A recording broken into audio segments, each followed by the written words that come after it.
In this session, we're going to discuss bolt pretension and some alternative uses. In the first model I have a simple lap joint between two plates and a 4-bolt connection.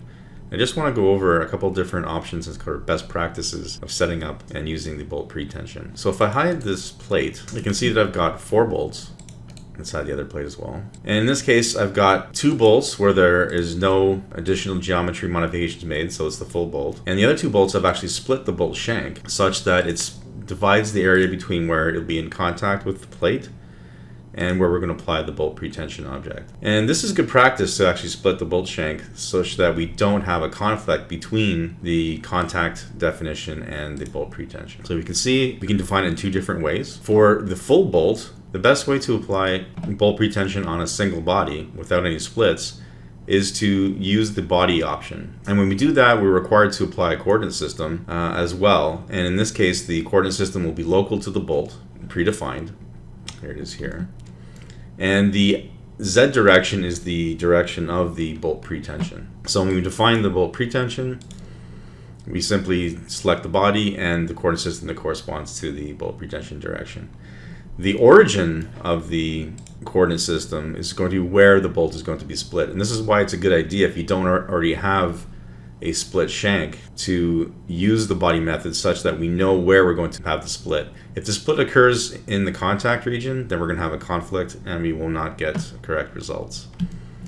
So in the second option, where I have got the bolt split along the shank, because they're split, there will not be a conflict between the bottom contact and the bottom plate and the bolt, and we can use the area method. So we simply choose the face where it's going to apply on. The direction is automatically determined because of the cylindrical shape. It'll split it in the middle of the bolt. Another thing to consider is that we need to make sure we have enough elements along the bolt pretension direction such that it can be split appropriately. So if we show the mesh, we can see here that I do have enough elements going through the length such that it can easily be split at the center location. And this also holds true for the case where we have the full bolt without splits, so that it can split it in this location. If you only had one element length through the split, it wouldn't be able to split it properly, and you get a conflict either at the top or the bottom where we have contact.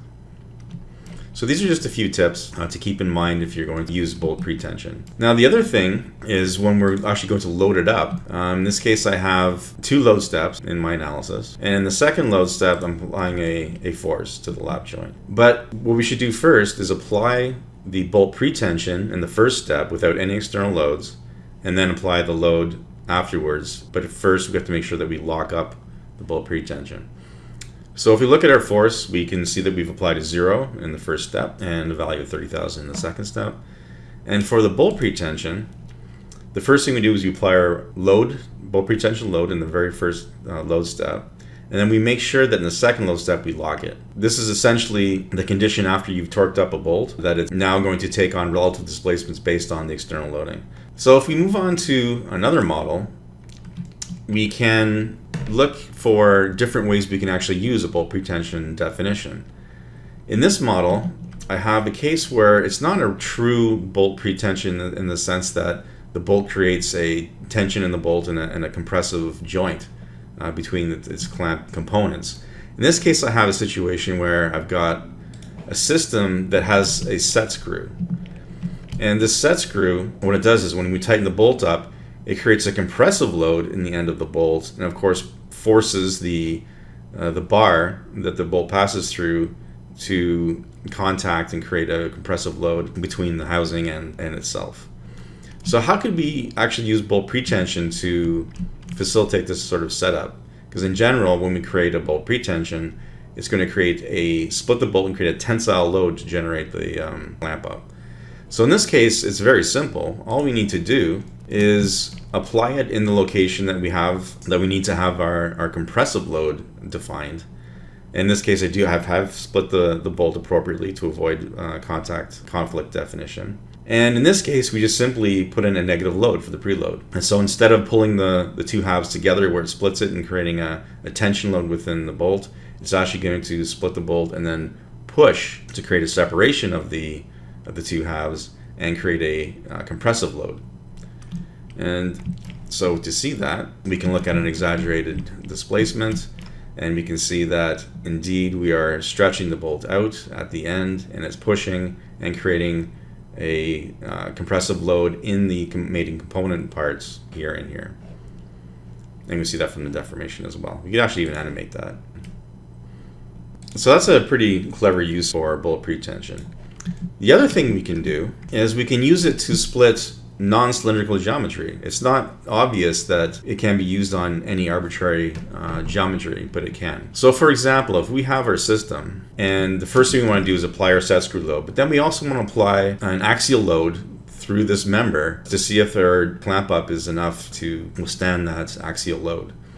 Now there's a couple of ways we can do that, but we can actually use bolt pretension to generate that axial load, because we do have a fixed boundary condition at either end of the system, and we need some way to apply that load internally. So again, what we do is we split the definition up into two steps. And the first step, we're applying our bolt pretension at the set screw, so this is the negative load. Then we lock it in a second. And the second one, we actually put a separate bolt pretension in. And in this case, we're applying it to the body of the link, and we're using the body method. So the geometry, we select the full geometry. We create a coordinate system with the Z direction being the direction of the bolt pretension that's going to act.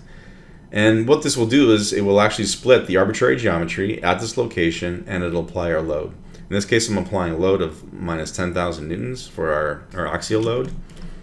And if we look at the results, we can see that the mesh is actually being split here. You can see the elements are being stretched out, and that if you look at the force reactions, we can see that we are generating an axial load in the second step of 10,000 in the whole entire system. So that's another clever way of using a bolt pretension in a non-standard way. There is an alternative method to apply this axial load, and in this case, instead of applying the bolt pretension and splitting the mesh, what we could do is we can apply a displacement a little bit differently. So instead of a fixed support, we can use a displacement constraint at this end and fix all directions. But in the second step, we can actually release by right-clicking just the Z direction in the second step, and we can activate or deactivate that step. So if we deactivate it in the second step, and we can see that it's grayed out, so it's deactivated, then it'll allow us to apply a force in the same location and achieve the axial load that we're looking for. Again, in this case, is 10,000. So we look at the equivalent stress on each, and we can see that within the housing, everything is the same. And we can look at the reactions as well. Here we end up with 10,000. So I hope you find this useful.